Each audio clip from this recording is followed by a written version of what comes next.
The auditorium on Nexus Prime had hosted many prestigious gatherings, treaty signings, scientific breakthroughs, the occasional diplomatic incident involving incompatible atmospheric requirements.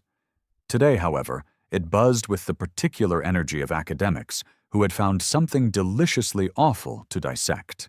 Dr. Keth Varun adjusted his compound optical array and surveyed the assembled crowd with the satisfaction of someone about to deliver a perfectly prepared, intellectual feast. The Zephyrian delegates floated in their suspension fields, their crystalline forms refracting the ambient light into prismatic patterns of attention. The Mollari contingent had arranged themselves in their traditional hierarchy spiral, eldest at the center, while the hegemony representatives maintained their characteristic rigid formation. "Esteemed colleagues," Keth Varun began, his mandibles clicking in what his species considered a pleasant greeting. "Today, we examine a phenomenon so extraordinary in its destructive creativity that it challenges our fundamental understanding of how evolution should function." A ripple of anticipation moved through the audience. The Zephyrians' harmonic frequency shifted to a higher pitch, their equivalent of leaning forward in excitement. One of the Mollari, a particularly ancient specimen whose carapace bore the scars of a dozen academic battles, raised a questioning appendage. "You speak of the mythical Death World designation, correct? The theoretical construct where environmental pressures exceed survivability thresholds?" "Not theoretical," Keth Varun replied, savoring the moment.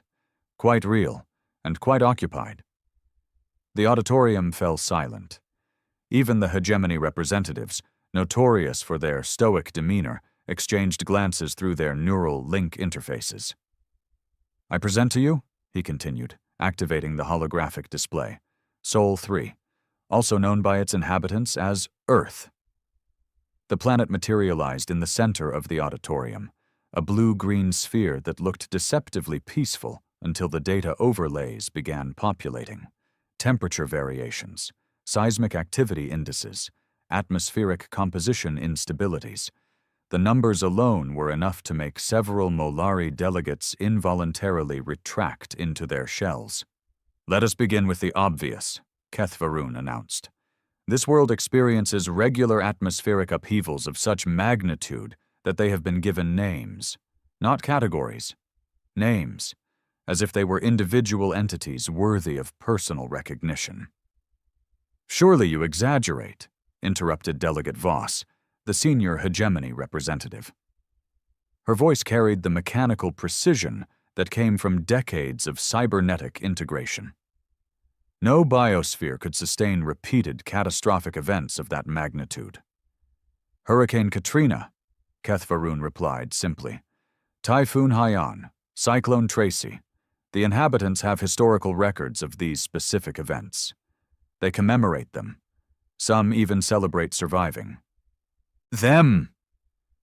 The Zephyrian delegate's harmonic frequency dropped to something resembling horrified fascination.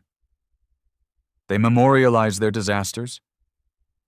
"That's merely the atmospheric violence," Keth Varun continued, clearly enjoying himself. "The planetary crust itself moves. Regularly, without warning. The inhabitants have developed an entire scientific discipline dedicated to predicting when their ground will attempt to kill them." "Preposterous," muttered Elder Korvash, the most senior Mollari present. "No stable civilization could develop under such conditions." "Ah, but they have." Keth Varun's optical array gleamed. "Despite, or perhaps because of, inhabiting a world that seems actively committed to biological warfare against its own inhabitants." He gestured, and the hologram shifted to display Earth's biological diversity. The assembled delegates recoiled almost as one. "Observe their fauna. This specimen," a tiger materialized, muscles rippling with predatory intent, "evolved specifically to hunt creatures its own size or larger. It kills not from hunger necessity, but from preference, for pleasure." "Impossible," Voss stated flatly. "Efficient predation doesn't waste energy on unnecessary killing." Tell that to their orcas, Kethvarun replied. Creatures that hunt in coordinated packs, develop regional hunting techniques, and pass cultural knowledge between generations. They are apex predators that engage in what can only be described as recreational violence. The Zephyrian delegate's crystalline structure began resonating at a frequency that indicated deep distress. Cultural knowledge? You're suggesting their predators have developed primitive civilizations based on efficient killing techniques? Primitive? No. Kethvarun's mandibles clicked in what might have been amusement. Sophisticated. Remarkably so. But that's hardly the most disturbing aspect of this world's biological systems. He paused for effect, scanning the audience with professional satisfaction. Every representative was now completely focused on the display, their various forms of attention locked on the impossible planet spinning before them. The true masterpiece of this world's biological terrorism, he continued, lies not in its large predators, but in its microscopic ones. The hologram shifted again, displaying what appeared to be innocuous water droplets. Then the magnification increased, revealing the writhing masses within. Their water, the very substance necessary for life, teems with organisms that exist solely to invade, corrupt, and destroy larger biological systems. They have diseases that specifically target intelligence centers, others that attack motor functions, and some that simply cause excruciating pain for no apparent purpose other than their own reproduction. Elder Corvash had now fully retracted into his shell. You're describing biological impossibility. How does any complex life survive such concentrated hostility? That, esteemed colleagues, is precisely the question that makes this world so academically fascinating. Kethvarun's optical array swept across the room. Because somehow, despite existing in what can only be described as nature's ongoing attempt at universal murder, complex life not only survived on Sol 3, it thrived. Define thrived, Delegate Voss requested, though her mechanical voice now carried a note of something approaching dread. Dominant species achieved spaceflight in less than 1 million years of evolutionary development. Developed global communication networks, split the atom, created artificial intelligence, all while living on a planet that spent every single day trying to kill them in innovative and creative ways. The silence that followed was the kind reserved for truly profound revelations or catastrophic announcements. In this case, it might have been both. The question before us today, Kethvarun concluded, is not how life survived on such a world, but what kind of life such a world would inevitably produce. The implications hung in the recycled air like a challenge no one wanted to accept. Finally, the eldest Zephyrian delegate spoke, their harmonic frequency barely above a whisper. Are you suggesting that somewhere in this galaxy there exists a species that considers such conditions normal?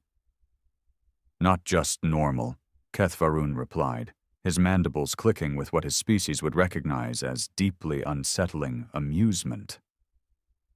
Home. The sound that broke the contemplative silence wasn't the harmonics of Zephyrian distress or the mechanical whir of hegemony processing systems. It was something none of the assembled academics had expected to hear in response to Kethvarun's presentation. Applause. Slow, deliberate, and coming from the back of the auditorium, where the observation gallery typically hosted minor delegates and research assistants. The clapping continued with methodical precision as a figure rose from what everyone had assumed was empty seating. Outstanding presentation, Doctor. The voice carried clearly through the auditorium's acoustic systems. Though I believe you missed a few highlights. Every optical array, sensor cluster, and attention-focusing organ in the room swiveled toward the speaker. She was bipedal, which immediately placed her in one of several dozen species categories, but her proportions were subtly wrong for any of the usual classifications. Too tall for Bendari, too compact for Altarians, and moving with a fluidity that suggested a gravitational adaptation somewhere in the middle ranges. "Commander Chen Wei-Ming," she announced, stepping down from the gallery with the casual confidence of someone entering their own living room. "Earth Diplomatic Corps, I've been thoroughly enjoying your academic dissection of my homeworld." The silence that followed could have been measured in geological epochs. Keth Varun's compound eyes tracked her movement with the fascination of an entomologist discovering an entirely new species of predator. "You're claiming to be from Sol 3? Delegate Voss's mechanical voice carried undertones of systematic disbelief. "From the death world we've just been discussing?" "Claiming?" Chen paused at the edge of the presentation area, tilting her head in a gesture that somehow conveyed amusement without changing her facial expression. "Dr. Keth Varun showed you satellite imagery of my planet 20 minutes ago. Did you think we were extinct?" The assumption, Elder Corvash ventured from within his protective shell, was that any sapient species would have abandoned such a hostile environment long before achieving interstellar capability. "Abandoned Earth?" Chen's laugh was a sound none of the assembled species had evolved to interpret, but somehow they all recognized it as distinctly unsympathetic. "That's like suggesting you abandon your university because the curriculum is challenging." "Challenging?" The eldest Zephyrian's harmonic frequency spiked into ranges typically reserved for existential crisis. "Your planet's atmospheric systems engage in regular acts of mass destruction." "Our weather keeps us sharp," Chen replied, with the matter-of-fact tone someone might use to discuss morning exercise routines. "You heard about Hurricane Katrina? Lovely storm. Taught an entire generation of engineers exactly how much punishment infrastructure can take before it needs redesigning." She moved to the holographic display, gesturing at the slowly rotating Earth with proprietary pride. "Every hurricane season, we get a comprehensive stress test of our construction techniques, emergency response protocols, and community cooperation systems, free of charge. Most species pay significant resources for that kind of systematic evaluation." "Systematic evaluation?" Keth Varun's mandibles were clicking rapidly now, a sign of either extreme agitation or academic excitement. "You're describing catastrophic destruction as educational opportunity?" "Educational, industrial, social, and evolutionary," Chen confirmed. "Take your seismic activity concerns. Those earthquakes you mentioned?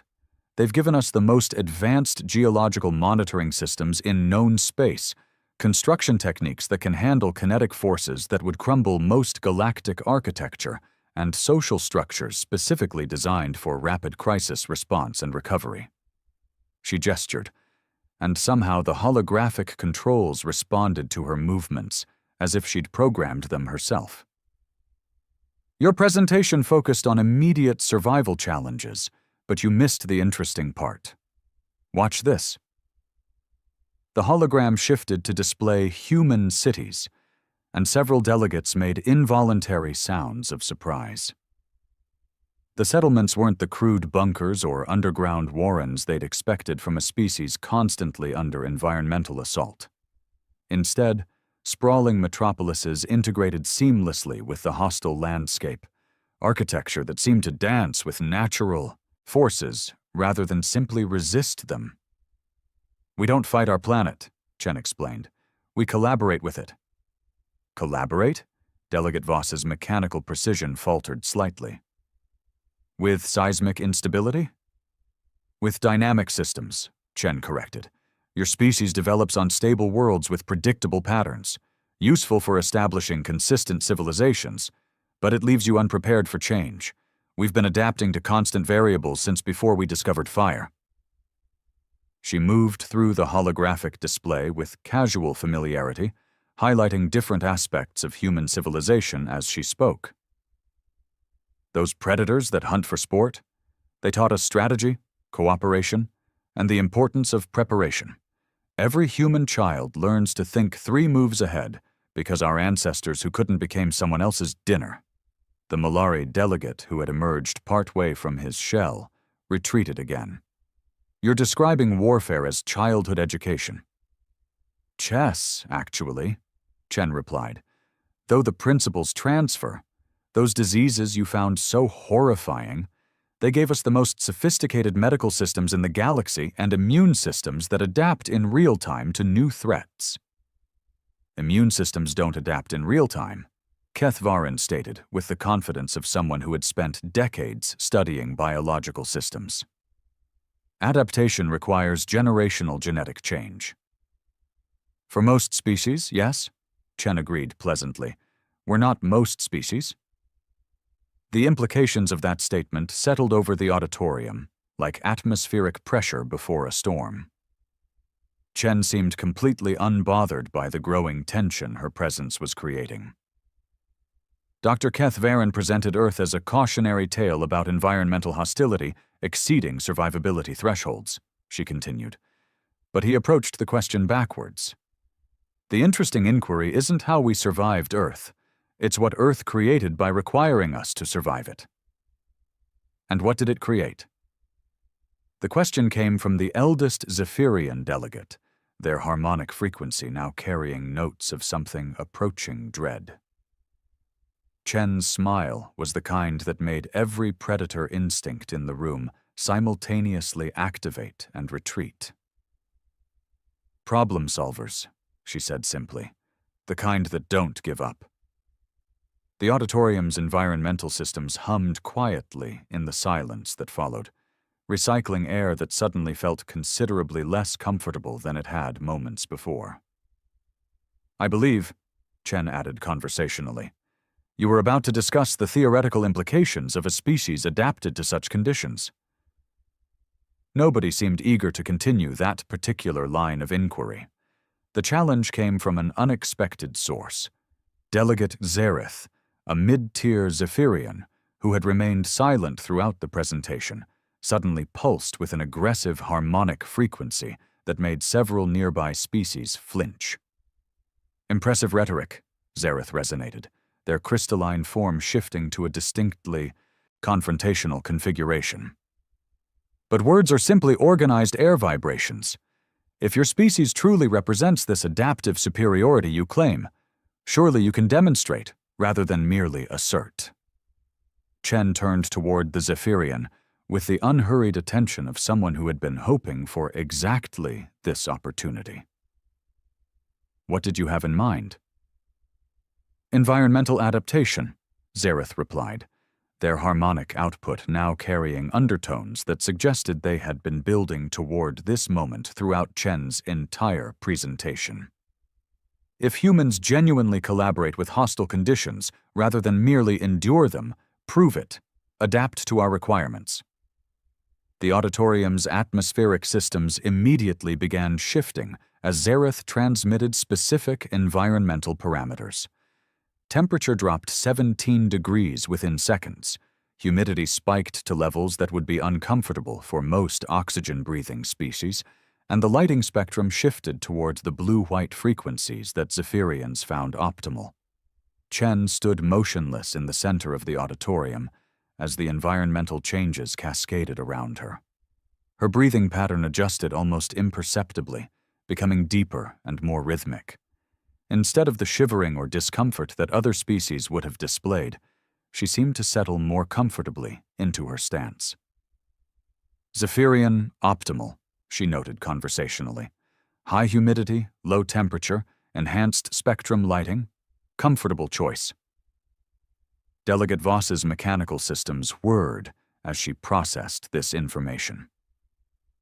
You're not displaying any physiological stress indicators. How is this possible? Practice, Chen replied, then gestured toward the environmental controls.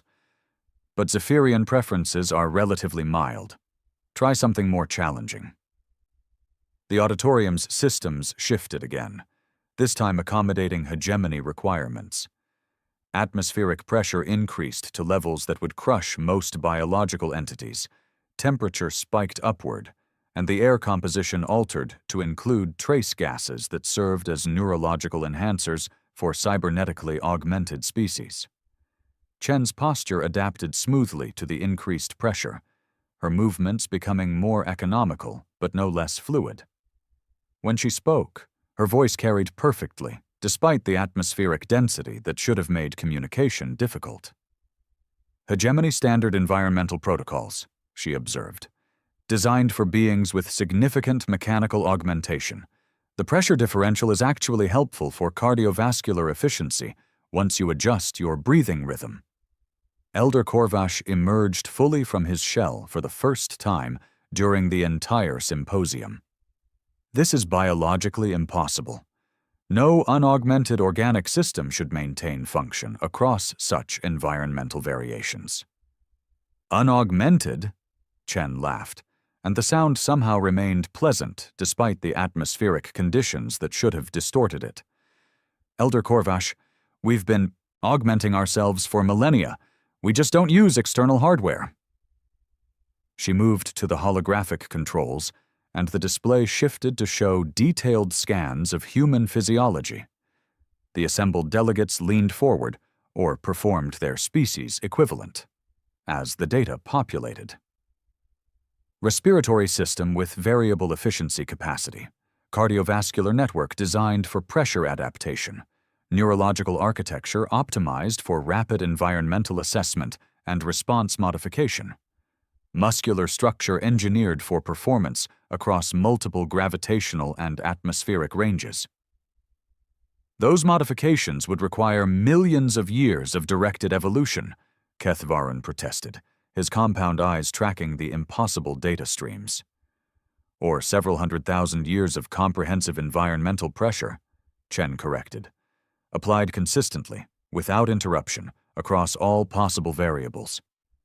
The implications were beginning to register across the various species represented in the auditorium. Nervous energy rippled through the gathering as delegates began consulting their personal information systems and communicating through species-specific channels. "There's something else you should probably know," Chen continued, her tone shifting to something that might have been apologetic if it hadn't carried such obvious amusement. "The human delegation didn't just attend this symposium as observers."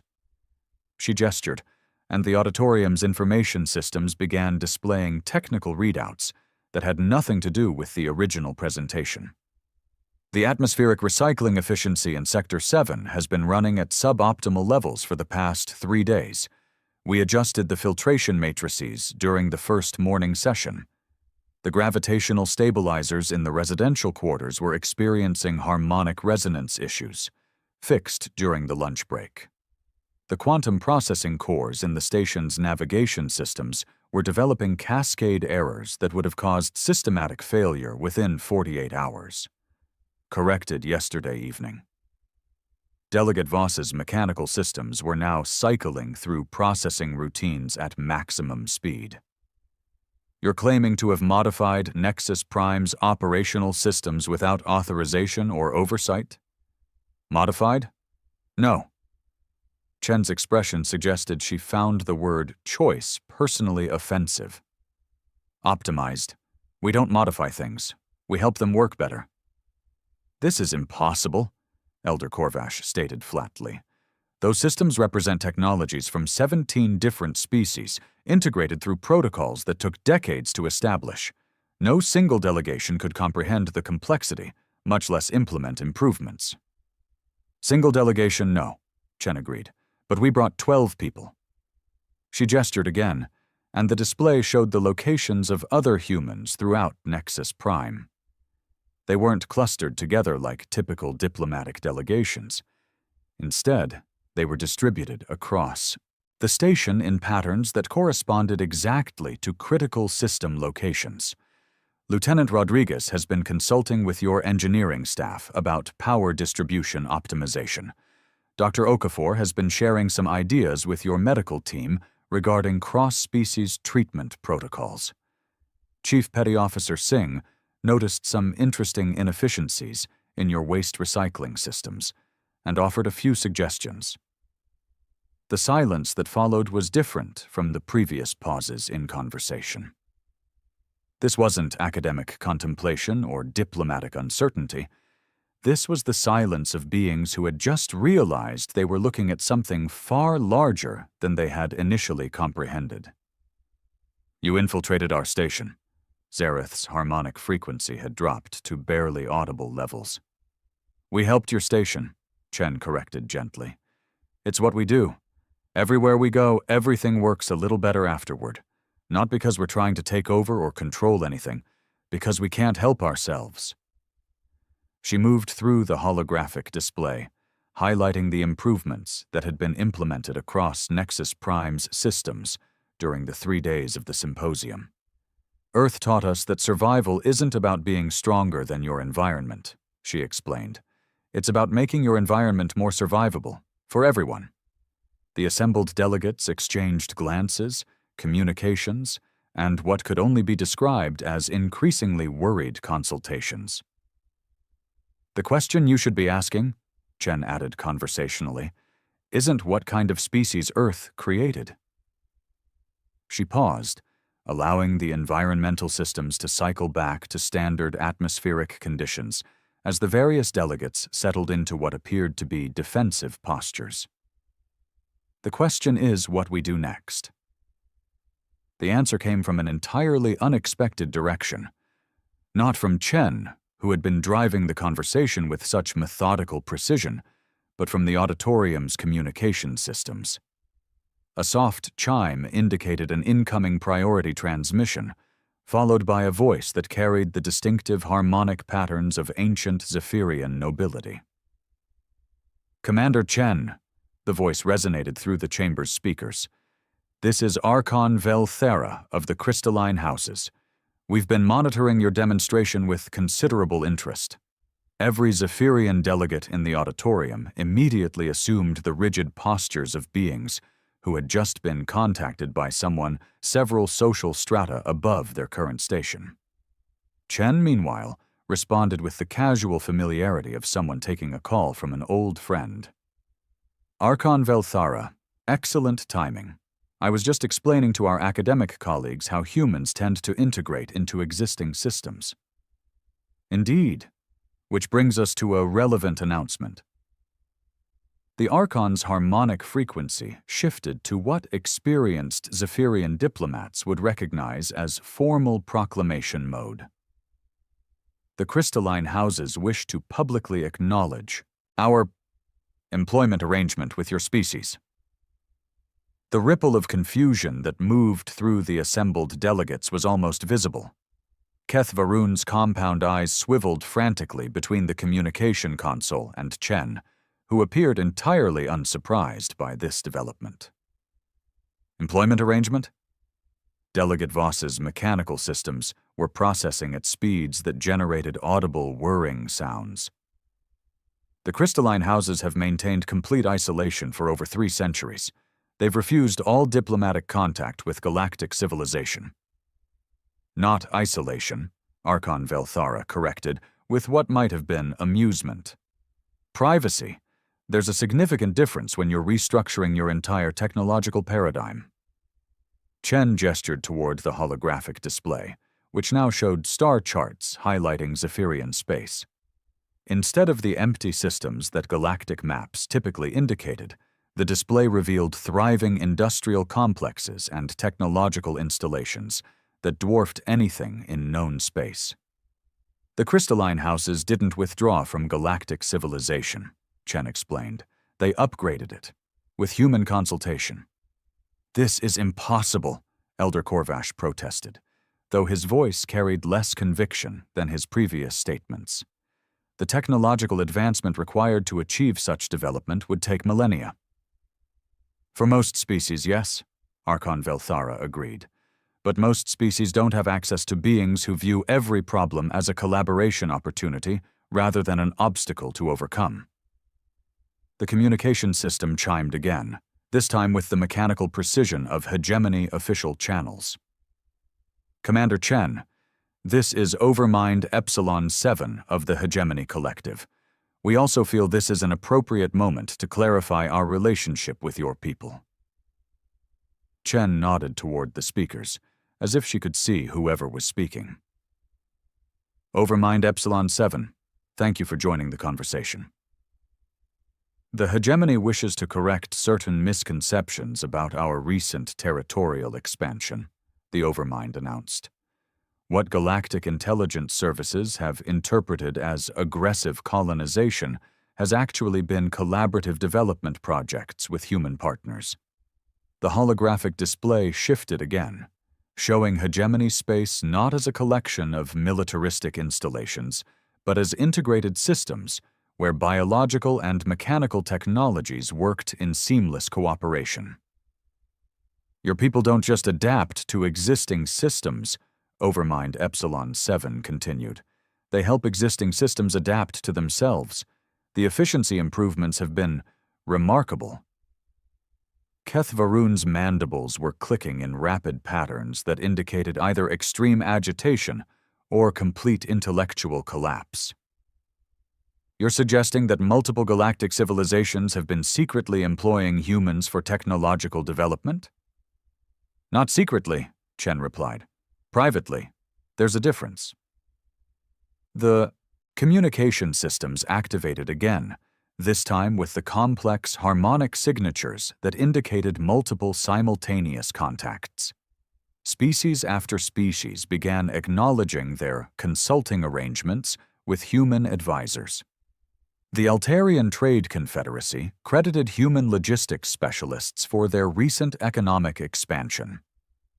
The Bendari Research Institute announced that human theoretical physicists had helped them achieve breakthrough discoveries in quantum mechanics. Even the notoriously xenophobic Kitharan Empire admitted to having benefited from human organizational insights.